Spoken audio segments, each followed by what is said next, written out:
This is a podcast from the Bugle. Covered in blood, weeping quietly, you stumble into the third level of the dungeon world. A notification springs up in the top right-hand corner of your sightline. Congratulations, level 3 achieved. Gold wizard class status 0.7, life bar 76%, healing potion acquired, life bar 96%. You feel the wounds on your body start to heal up unnaturally fast. The voice goes on, loot box acquired, iron hands upgrade achieved. You feel the skin on your hands begin to crawl and harden. You scream, how long in this sick game before you are no longer recognizable to yourself? 7 days ago, God, has it only been 7 days, you would have said you'd never kill, and now you're knee-deep in blood. But 7 days ago, you'd never heard of the Gargle. Welcome to the Gargle, the sonic glossy magazine to the Bugle's audio newspaper for a visual world. All of the news, none of the politics. I'm your host, Alice Fraser, and your guest editors for this week's edition of the magazine are Garrett Millerick. Welcome. Thank you for having me. Very excited. And John Robertson. Welcome. Yay! A joy to be with you. It's a delight to have both of you here, and in just 1 minute we are going to arm up and plunge into the goblin horde that is this week's top stories. But first, let's have a look at the front cover of the magazine. The front cover model this week is Keanu Reeves, posing provocatively with his status as seems like quite a nice guy. Still amazing. That's an antique at this point, that status. The satirical cartoon this week is a group calling themselves the Gay Furry Hackers who hacked Project 2025's website and obtained information about who's behind the plan for Trump's second term. They're currently receiving death threats, and I did not think that we were living in the world where death threats against gay furry hackers was going to be front page news, but it is. Top story this week. This is a news story we've been following for a little while now, and the sad ending of this news story, which is a dating app that tried to use AI to get people to send in dick pics that it would then check for STDs, has been shut down. John Robertson, you've rolled a condom onto a banana before. Can you unpack this story for us? Look, this was absolutely bloody superb. A firm that had put together a thing they called Calmara, which appears to be Spanish for calm down, which is delightful. Encouraged. It was women to send in the penises of their partners. Nice to have women consensually involved in dick pics for once. And then the AI would scan to see if the penis had an STI. Unfortunately, not only could it not detect STIs, it also was unable to detect penises. The news story points out that it issued a cheery all clear to a phallic vase and a cake shaped like a penis. I will, however, point out that the AI is functioning correctly since neither of those things have an STI. But if a vase or a cake do indeed, if they are completely diseased, I'll just put it this way, as disgusting as this sounds, I admire the glaze.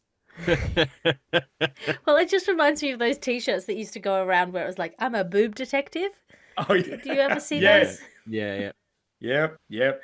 I just like the idea of coming in a deer stalker with a magnifying glass. Yeah. I misunderstood when I saw the headline. I thought it was a dating app where the guys would send a dick pic, and then before it matched, the AI would check out the dick and then say to the woman, "Yeah, this guy's all right to date." Which I thought was like quite good technology, because if someone's willing to send you a dick pic under those circumstances, they probably do have an STI. So you don't really need the AI. The AI is a bit of a kind of grift just to get people involved. I'm about to launch my own app whereby I tell you if it's all right to date a guy, and it's sort of, you bring the collection of penises together. It's a bit like throwing fortune sticks. Right, okay. You just rub them together and you cast them, and then you read the auguries. Yeah. Do any of them smell like incense? Because I would, like, oh, well, that one clearly belongs to a monk. I mean, it won't be anything fun, but it'll be a serene evening. Oh, it's burst into flame. Right. I mean, if it smells like incense, it's either a monk or someone's been using it for sounding. What I really want is, because the company's been shut down now, but the next logical step would have been them putting in an error message, right? And I just want, like we've been accused that we can't detect what a penis is. So I just wanted the raft of men putting in their cocks, then just receiving like a sad trombone noise and the message, this isn't a penis. This is nothing. People pay good money for that. Yes, they do. Yeah, Kalmara can call it Mistress Kalmara. It'll be rolling in it. I was looking this up, and there is actually another company called Kalmara. I don't know if you guys saw this, but if you bash Kalmara into Google, the top hit you get is Kalmara, your place for calmness. And it is a company that sells calm koalas, the calm koala, to ease your sleep anxiety and find calm. Calm with the calm koala, your cuddly companion. And I don't know what came first here, the chicken or the egg, but that's absolutely rancid PR for them. Yep. Look, I've just got to say, you look Yes. at the calm koala and you go, that is not a penis. That is not a penis, but if you buy a calm koala, I think you are a bit of a penis. That's Just for clarity, you're all saying calm koala, right? Because that's not what I'm hearing over here. I'm just hearing, oh, the calm koala. How wonderful. Also, I mean, Alice, you'd be aware of this, but of course, notoriously, koalas do have STIs. yeah. I was just about to say that. yes. Yeah, they're riddled. Those guys. I actually I hugged one in Adelaide, and that's why. Yeah. I found out afterwards that it was horribly diseased, probably. If only it had an app where it could have sent a picture of the koala, and it could have told me. Yeah, but it would have just gone, this isn't a koala. That's not a knife. You call that a penis? This is a penis. Call that an STD. Your ad section now, because you can't be what you can't buy. If your toddler is absolutely losing it at the supermarket and all you have left to give is half a glass of water, this is the ad for you. Whether you give them a sip, offer them small novelty-shaped ice cubes, or calmly pour the water over your own head to cool your jets, what can't half a glass of water do? And this episode of the podcast is brought to you by kiwi fruit. If you must fill your mouth with hairy balls, at least make them high in vitamin C. And this is an ad for A Passion for Passion, the Dancy Lagarde book, which is coming out early next year. You can still pre-order it, but if you pre-order before the 7th of August, you can guarantee that you will have your name in the back of the book. So if you want your name in the back of the book, the supporter list is closing on August the 7th. You can still pre-order it up until it comes out, at which point you can post-order it, aka what they used to call buying the thing. That's not yet shut down, but yes, if you want to get your name in the back of the book, head over to unbound.com and write in A Passion for Passion.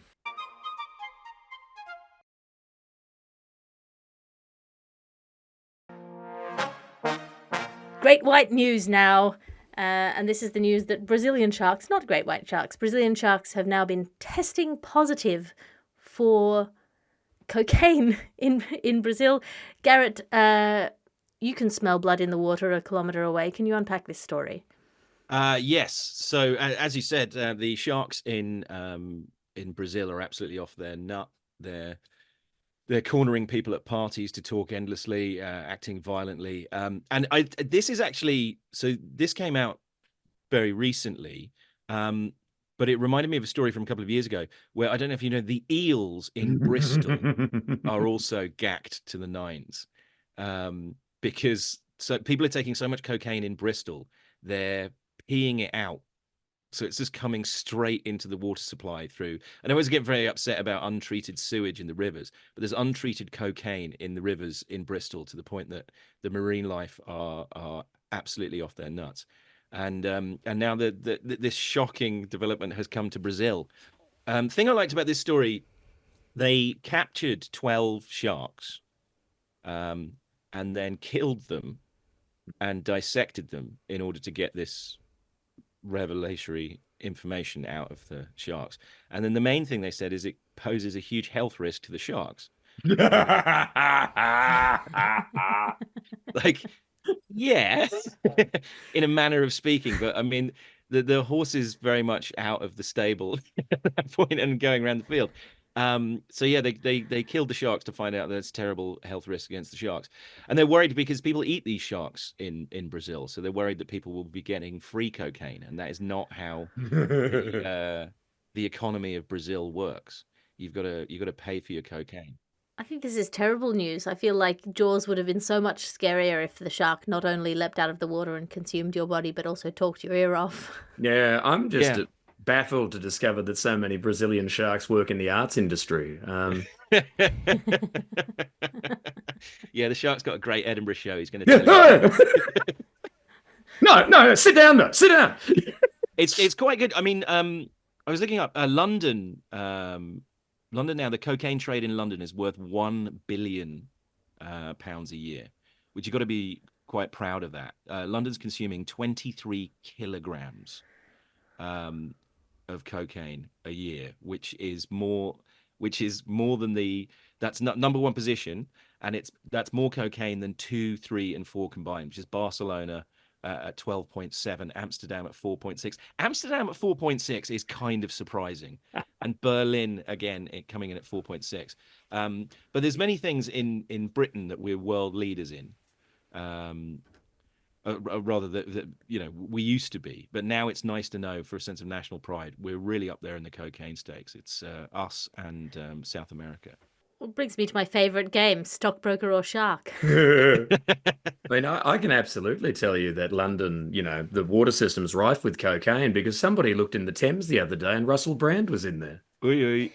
Hello, folks. Hello. That's the best thing you could say about Russell Brand on a podcast these days. And the nicest thing about that is that really felt like an evergreen bit of Russell Brand material. That could have been 2002, all the way to now. I don't know what the Brazilian government are planning to do with the sharks on this. I mean, is there a rehab program they could be in with some outreach? Maybe you could get old sharks who've got sober can come and give little talks to the new sharks about the dangers of puffing cocaine that's fallen off boats. I mean, I feel like cocaine is the perfect drug for sharks because they are the one animal who cannot stop moving. Yeah, absolutely. Yeah. And also, maybe they'll lose interest in eating human beings, and they'll just want to find another shark and just. Yeah. One thing that has been noticed, the scientists said that they thought it was going to affect the shark survival rate, but I reckon it'll be fine. It's just the sharks are just going to abandon their families and leave with a younger shark. That's the usual. Yeah. They'll start a podcast. Yeah, perfect. Have a feeding frenzy where no one eats anything. Yeah, absolutely. Actually, yeah. I mean, it's going to be very, very good for the other marine life in Brazil. Well, that's what the shark will tell you. Yeah. It's just, I just can't eat anything for days. I'm helping the economy, mate. Yeah. And that brings us to our reviews section. As you know, each week we ask our guest editors to bring in something to review out of 5 stars. John, what have you brought in for us this week? I would like to review my recent trip to the podiatrist, whose calm and affable manner totally took my mind off the fact my right foot could be playfully described as a fungal jungle. Her calm professionalism in cleaning up the kind of toes that Super Mario would refer to as level 1 of the Mushroom Kingdom made me feel outstanding. And now, with a foot so clean that it's become a downstairs hand, I can safely say that while I didn't have a foot fetish before, I do now, but it's just for mine. So 5 out of 5, 1 for each encrusted nail. Garrett, what have you brought in for us? 0 out of 5 stars for EasyJet customer service. I spent last week, I was going out to Amsterdam to do some gigs, and I arrived at the airport in good time for my flight. I was told the flight was 10 minutes delayed, then it was 30 minutes delayed, then it was an hour delayed, then it was 2 hours delayed, then it was 3 hours delayed, and then he just sent me a text message saying, we're not flying to Amsterdam today. And a succession of people in blue bibs helped me to get out the other side of Stansted, all assuring me that on the other side, there'll be someone from EasyJet to tell you what to do. And we got out the other side. There was no one from EasyJet to tell us what to do. So we scoured the airport to find somebody who worked for EasyJet who just shouted at us very unpleasantly. Don't ask questions. It's on the app. It's all on the app. Everything's done on the app. And a very nice Irish gentleman said, well, would it be possible to talk to a human being? Because sometimes it's easier if you've got questions to address them to a human being. And the woman said, ask your question. And he said, well, and she said, and the answer will be, it's on the app. So it's very good doing things on the app. But there was no mobile phone reception operating in Stansted because airports and service stations are places where you often need mobile phones the most. Mobile phone carriers do not think it is necessary to put extra towers in those places to deal with the demand. So you couldn't use the app. So then I paid £2 to get on the Stansted internet, which also didn't work. And I couldn't complain about the internet not working to get my £2 back because I needed the internet to do that. So I then had to get a train into London to try and get a flight to Amsterdam to make the gig. There was a flight for £110 from London City Airport. That in the time it took me to load the page went from £100 to £1,200 for the flight. And the end I had to get a train. And then I emailed EasyJet to be like, hey, can you pay for my train ticket? And they were like, no.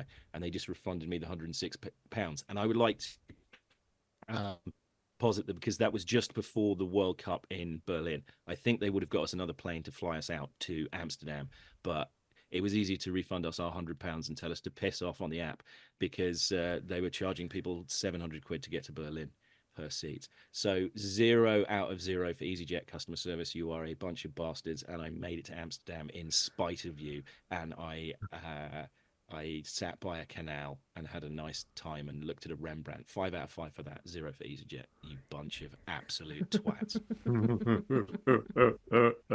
And you will never fly EasyJet again until you're looking for flights, and that happens to I'm be going to be flying. I'm going to be £300 flying EasyJet. cheaper. Yeah, I'm going to be flying EasyJet next week because I have to, and they know that, which is why they can provide customer service that poor.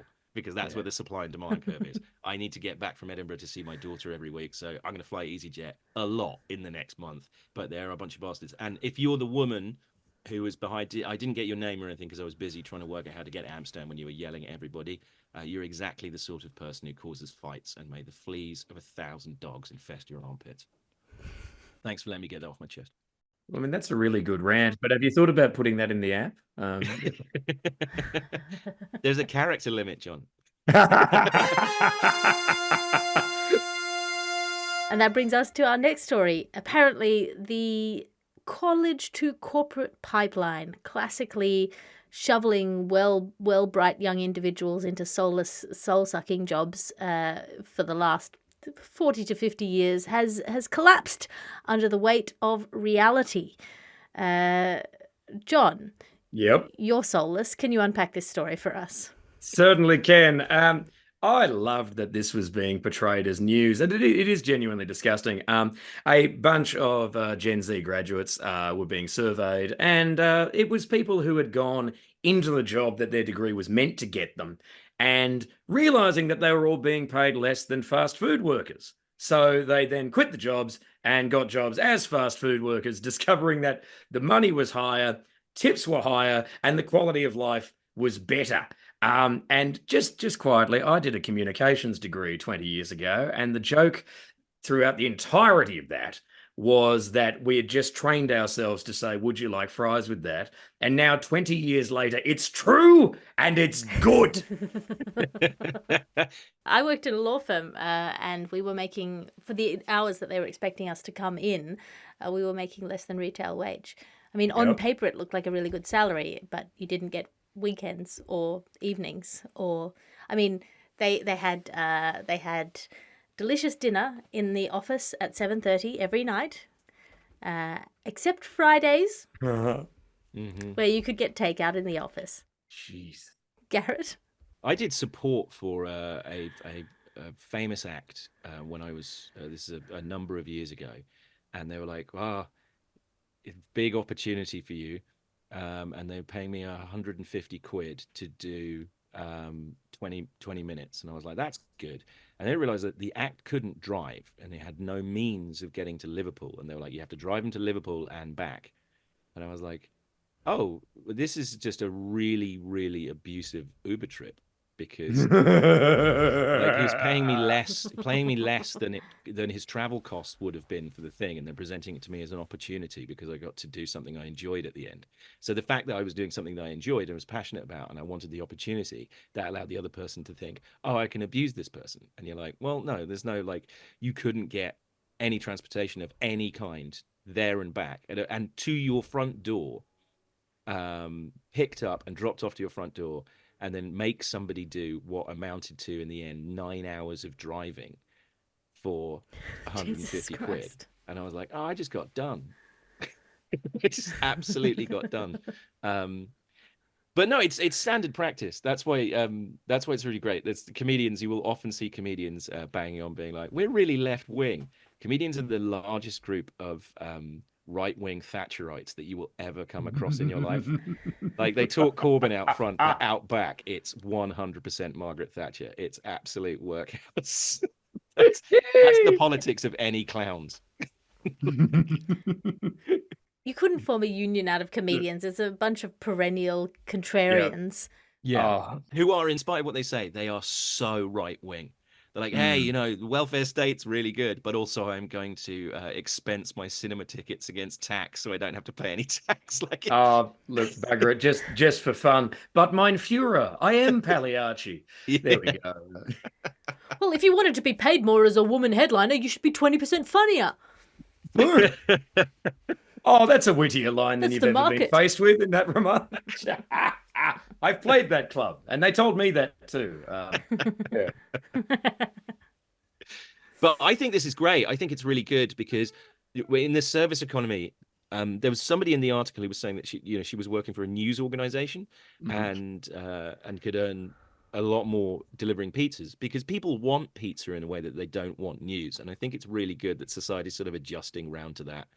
And there was someone else who was working in medicine, in pharmacology, and she was now working in Taco Bell. And the quote was, I now tell people to have a blessed day. And they say, I really needed that. And she was like, and I feel like I'm helping people more than I was helping people with medicine. And you're like, yeah, whatever you need to tell yourself. But if we're just earning money so that we can order Deliveroo, and then during the day we go out and deliver Deliveroo to other people, and then the rest of it slowly we let AI take over. And we are just delivering parcels to each other, like Amazon, Deliveroo, whatever. And then that earns us enough money that when we can go home, we can chill out and we can order what we want and have someone else bring it to us. That feels like a nice balance in society because we don't need journalists and we don't need medicine. I think we're actually coming towards a utopian situation. And it's being shepherded by this, so I'm all for it. I don't have time to shop for groceries. I have to get my groceries delivered because I'm too busy going out delivering other people groceries. Yeah, Garrett, I don't know how much of a gamer you are, but the name of that game is Death Stranding, and you will. Right? Yep, it's literally you are a post-apocalyptic Amazon worker delivering parcels endlessly, and for payment receiving stars and likes and parcels. And I'll tell you right now, it is hell on earth. Hell on earth. Yeah. But then but then the weird thing is after 6 hours of delivering parcels, it becomes addictive and you keep doing it. I would finish my nice creative job of being a comedian and come home for my imaginary Amazon work. God, it was fun. Nice. One must imagine Sisyphus pissing in a bottle. Oh, the rocks crushed it again. It got worse. Someone was saying to me the other day about, simulation theory, that we're all trapped in a simulation. And what if this is a big video game? And you go, well, life in 2024 is a lot like Mario. You just have to go around smashing your head on things to get coins. And eventually, as you move on, a bigger succession of bastards are throwing things at you. And if they hit you, you lose all the coins and you have to start again. You go, yeah, it may as well be. Like my life is a lot like The Sims, other than the last time I played The Sims, like other Sims came around to see my sim, and I don't have that. Like my sim has a better quality of life than I have right now. Well, I feel like my head is like one of those bricks in Mario where like a new fact just knocks an old fact out and I don't question where the fact came from. Like today, somebody online who I've never met, never seen, popped up and told me that in the game Super Mario, when he goes, "It's a me, Mario," he's not saying "It's a me, Mario" in a cartoonish Italian accent. He's actually saying "It's a me, Mario," which means Super Mario in Japanese. I don't know if that's true, but I believe it now as hard as I believed it was racist Italian accent before. Just completely, without question, replaced the fact that was in my head before. Let's gamify our brains, shall we? Sorry, just every fiber of my being cries, that is bullshit. He's saying "It's a me, Mario." He's voiced by a guy called, the guy was called Charles Martinet. That's how it's written down. I've had that guy say my name in that faux Italian accent. Oh, this is how Twitter gets you. I'm so angry. I'm gonna find that nerd and beat the shit out of them within the character limit. Me. No. Just headbutt my head with your head, and it'll knock the new fact out and replace it with the old fact. That's how it works. You'll both get a coin. Someone hit me till the question mark on me disappears. So we're in a 4-square Zoom box at the moment, so you're below me and my screen, so just bounce up and it'll pop out. And that brings us to our final story of this week's episode of The Gargle, and this is the news that Eton, breeding ground for bacteria and prime ministers, is set to remove smartphones from its grounds, replacing them with brick phones. For all its pupils, so starting at the school in September, you'll be allowed to put your own SIM card into a brick phone, and that will mean that you can only use your phone to play Snake and send text messages and do phone calls like in the good olden days. Garrett, you've used a phone before. Can you unpack this story for us? I have used a phone, and I've been to boarding school, and I was at boarding school when mobile phones first came in, and they were, of course, brick phones, and we were overprivileged little twats, so we had mobile phones when no one else did, and it was great because you didn't have to queue for the payphone. Previously, you'd have to have a BT charge card, and there was one payphone shared between, I don't know, about 70 people, and that really sort of dictated the news you could get out to the outside world. So I understand their desire to restrict communications. I don't think it's entirely for the benefit of the children. They don't want kids with cameras and things being able to tell the outside world what's going on in Eton. Or maybe they're like cosplaying to say, look, you're going to be at school now, and it's just going to be a bit like the 90s. So you can believe that you're Eton educated. Well, if it's Eton, it's going to be a bit like the 1890s, right? Well, quite. But yeah, you can believe that. Yeah. You've got old, antiquated technology. You're essentially cosplaying in the past at Eton anyway, aren't you? They're not even brick phones. They're just bricks. Just Yeah. Go on, carry it around. Pretend you're a labourer. Good on you. You can speak to mother. Well, that's that. Maybe the parents are not that interested in the kids contacting them. Like, can we get rid of these smartphones? There's a little bit too. We didn't ship them off here to be connected. Yeah. Can you deal with them? Like when I was at school, there was a guy. His dad, the school decided to have the very first parents' evening when I was like 16, and before that, parents' evenings weren't something that the school was interested in doing. It's just like, drop them off there, we'll deal with them. And this guy, his dad was getting really, really angry about the parents' evening. He was standing outside a class just spitting tacks, and this guy was like a caricature. He had big ruddy cheeks, a checked shirt, and he was going, "This is absolutely appalling. It's absolutely disgraceful." And he came out one, and he said to another parent, I think it's an absolute front to call me in here on a Saturday morning for this. I know he's a wit. I pay you £50,000 a year to fix that, and I don't expect to be dragged in on a Saturday and accused of it being my problem. And you've got to admire that as an attitude. I think that's great. Say wit again. One more time. I would have that as the ringtone on my brick phone. Oh. I'll send you a recording of it. Yeah, could you? Answer your phone, you wit. His son was standing next to him while he said this as well. So maybe it's meant to be a metaphor for character building, because there's nothing quite as indestructible as an old Nokia. We're going to take you out into the bathroom. We're going to throw you against the wall. And if you break before the phone does, you'll never be a man. And it's great by keeping the young men away from social media. They won't be able to be influenced by appalling manosphere people like Andrew Tate. They'll just have to be trained to be toxic men in the traditional British way instead. Well, I think maybe it's for during your election campaign to try and keep your job as a Tory Prime Minister in the onslaught of a socialist wave coming at you. You can say, when I was a child, I didn't even have a smartphone. Perfect. Go, yeah, very good. Absolutely bang on. You didn't have a smartphone. He's salt of the earth. Ah, yes. That's they're protecting future employment. Do you have a screen time policy in your house, Garrett? My screen time policy is just more. So my phone keeps sending me little texts like a mate having an intervention, but like a half-assed one. So it'll send me a little text being like, "Hey, screen time was up 27%. last week? And you're like, I'm fine. And it says, yeah, whatever you like, mate. I just wanted to make you aware. It doesn't say like stop using the phone or shut it down. It's just like, hey, have you had enough? And you go, leave me alone. And the phone goes, okay. So yeah, I mean, I live in suburban Essex with a 3-year-old, and so I hang out with her. And then when I'm not hanging out with her, when I get her down to bed, then all I have is a screen. So I'll just go into the screen and I'll watch. I don't watch television anymore. I just watch YouTube videos of like weirdos reviewing fast food, strange people reviewing antiquated technology. Someone tried to get me to watch a television program the other day, and the production values of it just appalled me. It hurt my head. So I was like, no. This should be shot like this, like people in their bedrooms with a Rode microphone, just talking. That's all I want now. And it allows me in a strange way to feel connected to people in a way that I'm not. So yeah, more screen time. Outside is horrible and it's expensive, and inside is nice. There are people fixing 8-track recorders in sheds.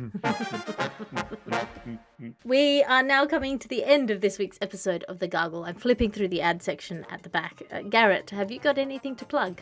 Oh, so many things to plug. I've got a new sitcom coming out on the 30th of July on BBC Radio 4 for the next 6 weeks, starring me, Ahis Shah, Anya Magliano, Lisa McGrillis, Frank Skinner and Faye Ripley, and it is set in the fundraising department of an Alzheimer's charity, a fictional Alzheimer's charity, and it's called Do-Gooders, and it's a comedy about the trials and frustrations of trying to do good on an industrial scale.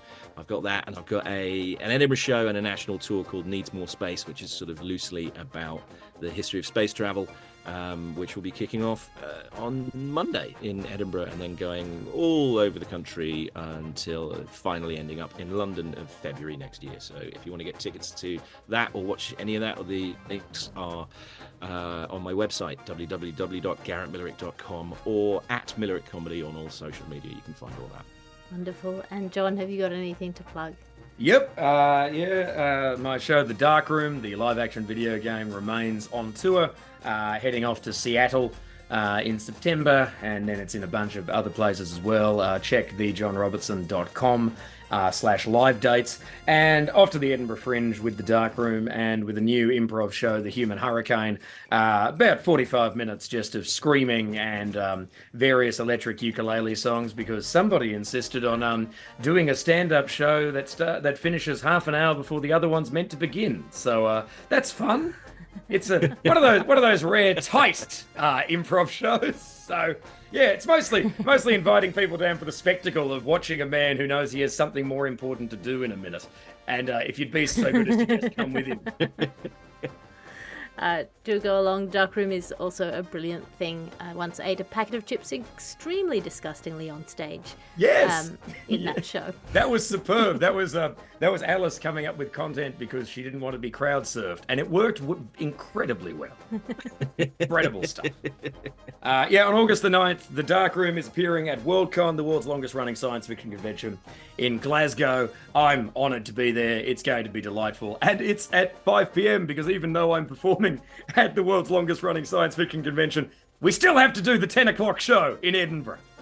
And this is a Bugle podcast and Alice Fraser production. I'm Alice Fraser. You can find me online at patreon.com/Alice Fraser. It's a one-stop shop for all of my stand-up specials, podcasts and blogs, as well as my twice-weekly writers' meetings. If you would like to write something or work on a thing that you're already writing, we do twice a week, and you can sign up anywhere from $1 a month up. Our executive producer is Chris Skinner. Our editor is Ped Hunter. I'll talk to you again next week. You can listen to other programmes from The Bugle, including The Bugle, Catharsis, Tiny Revolutions, Top Stories and The Gargle, wherever you find your podcasts.